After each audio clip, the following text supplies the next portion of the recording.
My name's Tony Smith.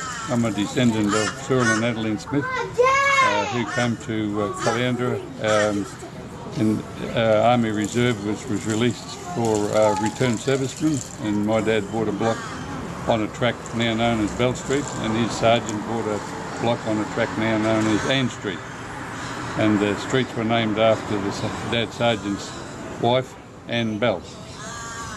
Right, okay, that's really interesting. Yeah. So was the subdivision done through the Army? Because originally it was a big camp there, wasn't it? It was an Army Reserve, and they released it to the public for development. Right. And the Army had finished with it, yeah. Because the Governor had a house there, didn't he? Yeah, Governor Wilson. Governor Wilson had a house up on the beach just past the high-rise development there. Where Dicky Beach store was, it was just south of Dicky Beach store. Right, okay, because the store was there, one of the first ones there. It was the Holmes family, wasn't it? Holmes' store, yeah, that's right. Yeah. And we used to come up here in the train to Landsborough, the Landsborough bus to the North Bar down at where Suncorp is now. Then the Dicky Beach bus went all the way around the beaches and finished up at the terminus at opposite Holmes' store at Dicky Beach Caravan Park. And we used to hump all our ports and stuff up the hill to our house block. And Dad built his own house at 11 o'clock at night. Okay, and how was the house built? How'd you get materials there? Test Brothers bought it in old trucks. They used to put an order in town, Test Brothers in town, and they delivered the fibro and timber out in old trucks. Right, okay, because the bridge was built in 37, wasn't it? It was 32, I thought. But 32, or something like that, but it was built for the Army, or the Army had access to that area, you know.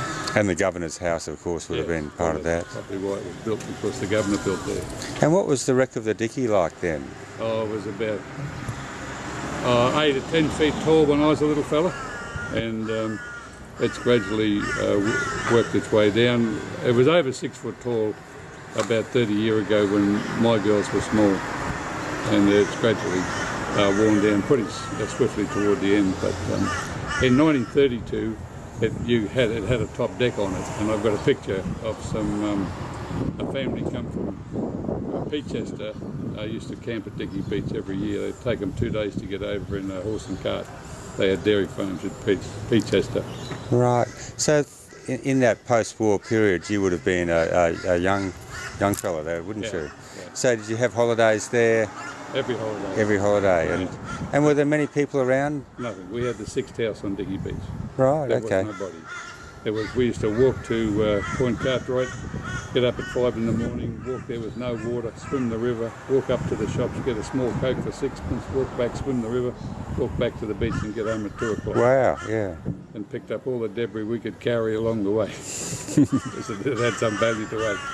So that area must have developed, you must have seen it develop in your youth? Oh yeah, it's just progressively got more and more houses came and more people come, and we used to know everyone by their first name in the old days, you know, but of course that's not how it is. And I first had a car when I was about 18 in 1964, and the road through was almost pushed through to Point Cartwright in them days, and I drove up there, but they hadn't filled in the bridge at the other end, so I had to drive all the way back. Right, okay. On sandy track. Yeah. But it was all trees, but in the old days you could see from the top of Dicky Beach Hill the white water break, and there was no vegetation like there is today.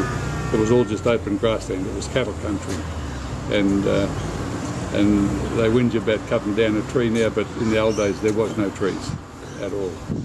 And was that because the Army must have cut a lot of trees? Yeah. Because they had tank practice here, so I'm sure they would have flattened it. Right. They built bridges, put up tents, and they were only tea trees, but melaleucas, and the same as up at Koana, all those Koana flats are up there. They're pushing the trees back every year, you know.